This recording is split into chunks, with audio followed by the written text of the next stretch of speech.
thank you guys for being here. We're very excited. So,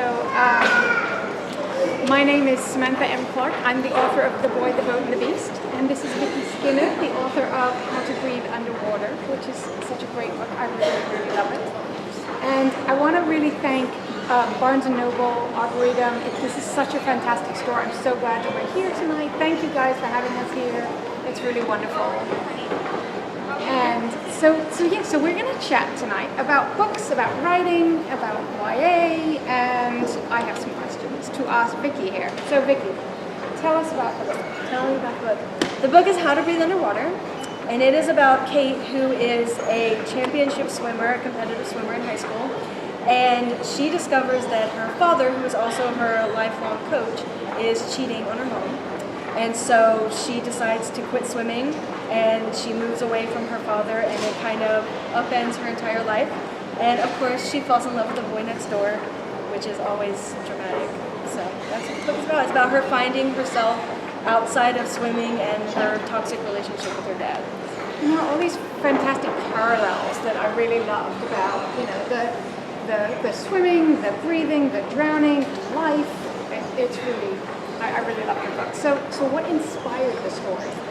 Well, I always feel like a Debbie Downer when I bring up what inspired the story, because it's based off of the worst summer of my entire life, and I was just graduated high school, and I had like this whole plan for my life. I knew what college I was going to, I knew what I was doing, and then just one by one, everything just fell apart until I had no clue what I was doing with my life and no clue who I was. And so this book kind of came out of it, like all of my friends had moved away and I was all by myself and I was trying to create this whole new life. And then a year later, I met my husband, and that's when I started writing this book, because you know love, it inspires everything. And so this is literally just about the worst, at the time, the worst period of my whole life. So at least some good came. But it's so, you know, I mean, the worst part of your life, you know, it's always when we hit the worst that good things can come out. Yeah, oh, absolutely. I always think that. I always believe that. Oh yeah, because every time I'm like, oh, this is the worst thing that ever happened, but I met my husband. Like, if this had happened, I wouldn't have met my husband. Yeah. So, and you got a book out. And I got a book out. Yeah. So we need those bad times. Mine has pretty bad times. They inspire this one too. So there you go. You know, it's always the bad times that inspire all these good things. Absolutely. So this is your debut book. So tell us about the journey to getting it published.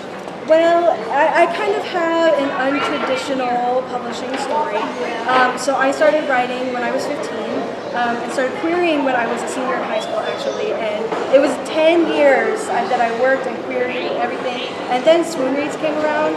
And I like to call swoon reads the American Idol of the publishing industry, because you submit your book to them and then they go through and they have editors that read all of the entries, and then they pick their favorite ones.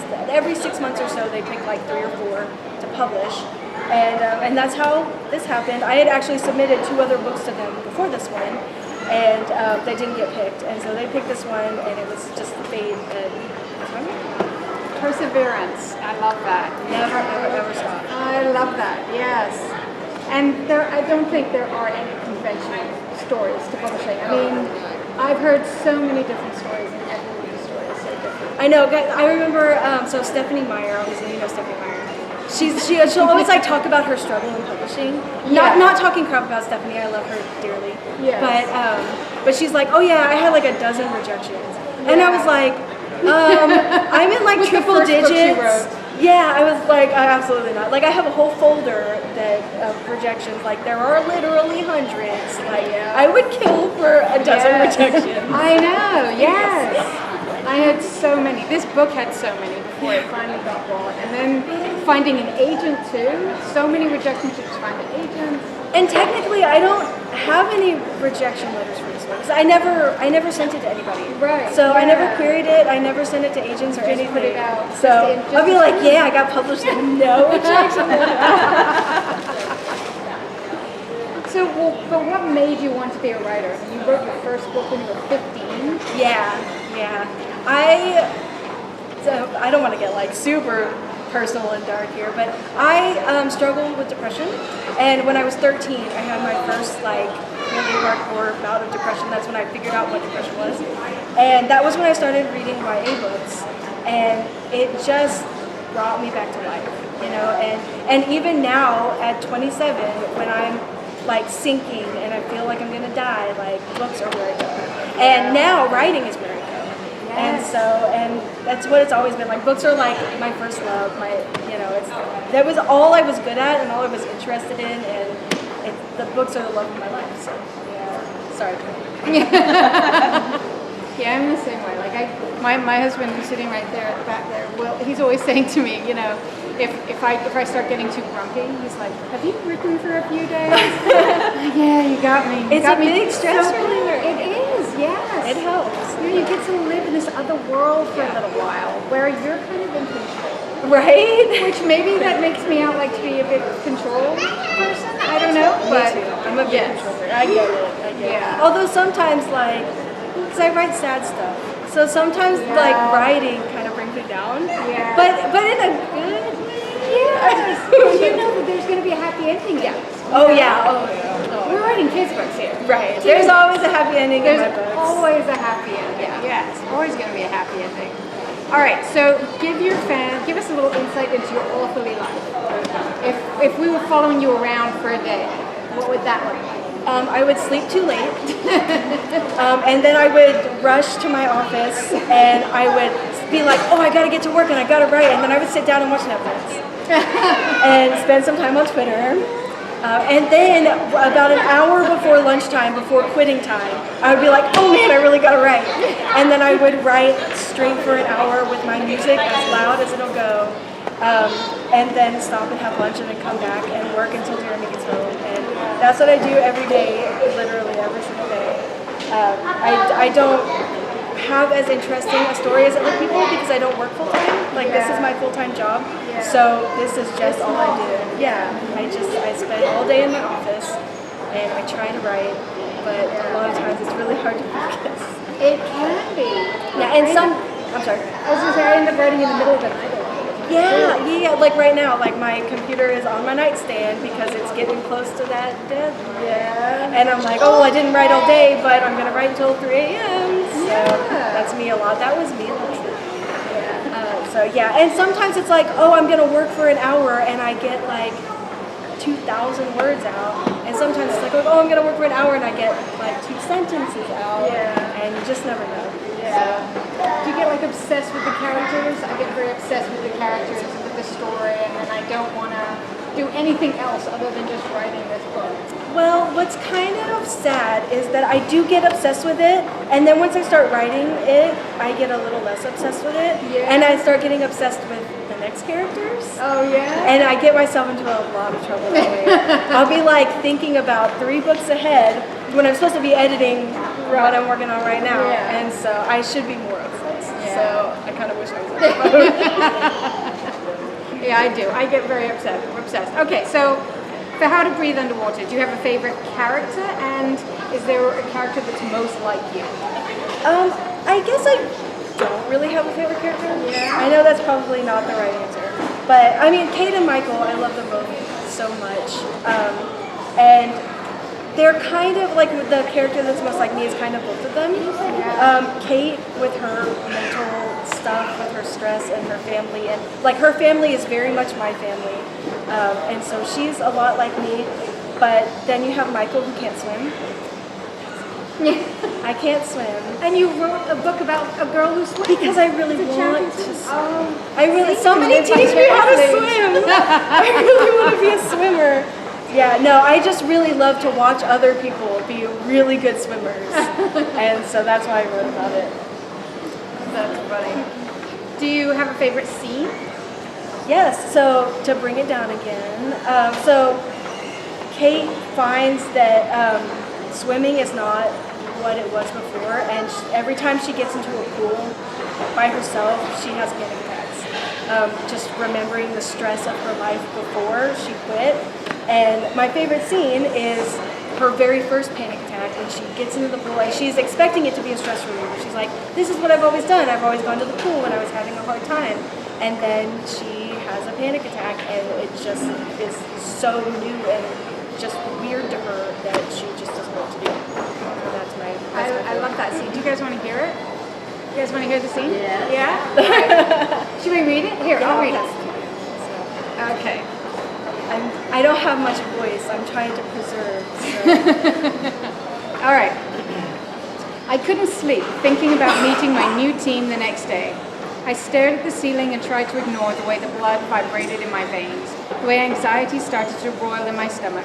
I wasn't even sure what I was so afraid of. I knew that I could be the best here, just like I was the best back in Salem. But it felt more than that. If I was the best, was the rest of the team going to resent me? If I came out of nowhere and outshone their hard work, was I going to be completely alone on the team with only enemies and no friends? I felt like a jackass, assuming I would be better than everyone when I walked in the door. But the research I'd done on my new school swim team had told me they weren't ranked very high and hadn't made it very far last competition season. The apartment was quiet, and I tiptoed past my mother's bedroom and into the kitchen, looking aimlessly for something to kill my nerves. Then I remembered the rooftop pool. I hadn't been up yet, but maybe it wasn't such a bad idea to go for a swim before practice tomorrow. I ignored the heavy pounding of my heart and went for the front door. The door to the roof was unlocked, but when I stepped out into the cool Portland air, the smell of the pool's chlorine was tainted by the bitter aroma of cigarette smoke, and I immediately turned to leave. It was the middle of the night, and I wasn't interested in being stuck on the roof with a stranger.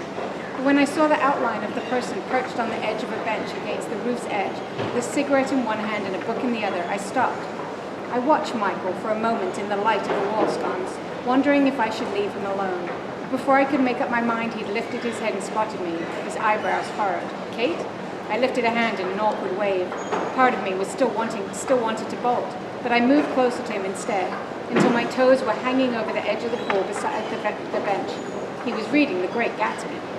I guess your overachievement makes sense now, I nodded at the book. He looked down at it like he was surprised to find it in his hand. Yeah, I don't sleep well. I crossed my arms over myself, cold in my barely there pajamas out in the exposed air. I took a second to study the pool for the first time. It was generously sized and rectangular. You really shouldn't smoke, I told Michael. I might not have had the guts to make a comment like that normally, but I was caught off guard with my anxiety. Didn't they have health classes in Portland? I imagined the class I took at my old school. They'd shown us pictures of blackened smokers' lungs to discourage us. What, is it bad for me or something? I looked over my shoulder at him. He was smiling at me. He stubbed out the cigarette on the bench he sat on. That's the thing about addictions, they're hard to kick. He looked at me for a long moment and the humor on his face seemed to fade. You okay? I looked away from him, down at the water in front of me. I wasn't sure what I was, but I didn't think okay was it. How could I explain to someone that the girl who had set a state record in swimming was terrified to get back in the water? When I didn't say anything, Michael hopped off the bench. I'll give you some space, he said, and I was simultaneously relieved and disappointed that he was leaving. I watched him as he went to the door, and then I was alone with the soft beating of the water against the walls of the pool. I stripped down to my bra and underwear and stared down into the water. I took a deep breath, trying to talk some sense into myself. This was my world. What did I have to be afraid of? I dove in. The water was warm against my skin, peaceful for a moment before the world seemed to grow loud again. With the water pressing against my eardrums, it was almost like I could hear my father screaming from the sidelines. Oh, too many pages. You're swimming like you aren't even trying. You can do better than this. I know it. Push harder. Where's your head at? Memory slammed into me. Harris in the lane next to me, pushing hard to beat me. Coach Judd on the sidelines, Jenny, Carther, and April tucking their hair into their swim caps, Chuck making obscene gestures, my hair still dripping when Jenny Carther threw open that door. I broke the surface and pressed my head to the edge of the pool. My chest felt hot and tight, and I struggled to catch my breath. My hands shook, coming up to cover my face so that I could hear my panicked gasps against my open palms. I pressed my back to the pool wall and looked out at the water I'd disturbed, splashing up against the sides of the pool in agitated waves. For as long as I could remember, the pool had been a safe space, an escape, a second home. My stomach clenched and I curled in on myself. I might not have been the most popular girl in school, and I might not have always gotten straight A's or made honor roll or been voted class president. But I'd always had the water to come back to. If everything else fell apart, the pool was always waiting. And now it felt like a trap, something that would pull me under until I suffocated beneath the weight of it. He'd already taken my home, and now he'd taken the only other place that felt like mine. Thank you. And that final he, of course, is not Michael. No, that's her father, who ruined everything. Yeah. And that's why I really love that parallel of the water and that idea of being underwater and life and how we all get underwater. So what can we look forward to next? From you next? From me next. Well, I have another book coming out next summer. It's called We Are the Ghosts. And it's about death. So if you really like sad stuff, my books are right up your alley. It's about a girl whose brother dies. He is an estranged brother. He's been gone for a year, and then he dies in a car accident, and she kind of follows his footsteps to discover who he really was. And that's next August, so I'm really excited. That's great. Is that soon reads as well? Yes. That's fantastic. Very exciting. I'm very excited. All right. Does anyone have any questions? No questions. So you said you wrote this book about your anxiety when you were going through depression and all that. I mean, it was that point in time. So in writing this book, has it helped you deal with depression, anxiety, Well, that's the a rest good of your question. life? I think at times it can. Not this particular one because I wrote it so long ago. So it's like in the sense that it doesn't help me now. But working in general, writing in general, it has it's kind of a roller coaster. Some days are easier than others. Some days it helps and it grounds me and it gives me a sense of purpose. But then other days I can't even look. If my anxiety is really bad, I can't even try to work. It's too much, and I'll just have to put it away. So, but it helps a lot for the most part. Anyone else have any questions? Do you feel like this is your best work so far, or do you feel like you've got something better that you've already that's just waiting for the right opportunity? I feel like I am a terrible person to answer that question. Why don't you tell me? I actually, I didn't have a whole lot of faith in this book when I submitted it to Swim Reads. I never intended it for it to get looked at, really. It was just sort of I'm done with this, so I'm going to put it over here. And now it's become something that I'm really proud of with the help of my editors. I'm much happier with it now than I was before. I can't say whether it's my best work. I think that I have more to offer, and hopefully I'll grow from here, and hopefully it'll get better. But I don't know. You guys have to read it. Yes. All right. So now, before we go on, anyone else have other questions? So what do you say to people that think YA is just bad? Do you really want me to start an argument here? I am not very nice to people who talk trash about YA because I think that YA is the place to be right now. It's very progressive, it's very inclusive, and we don't accept haters. So I'm really proud to be in YA. And people who talk trash about YA are not my friends. Anyone else? Any other questions? How do you think you've developed as a writer since either in a good or bad way since high school? You mean since you've been reading? Yeah. Christina was one of my very first readers. She's seen me at my absolute worst. I have come a long way.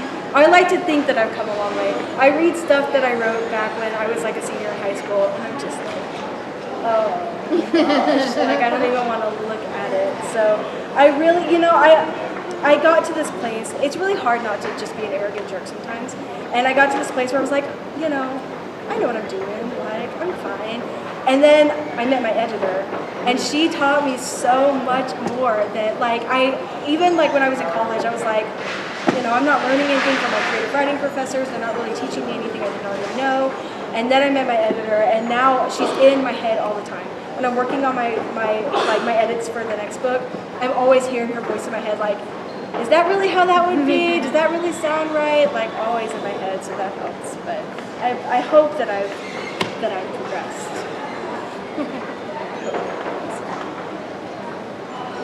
All right, any other questions?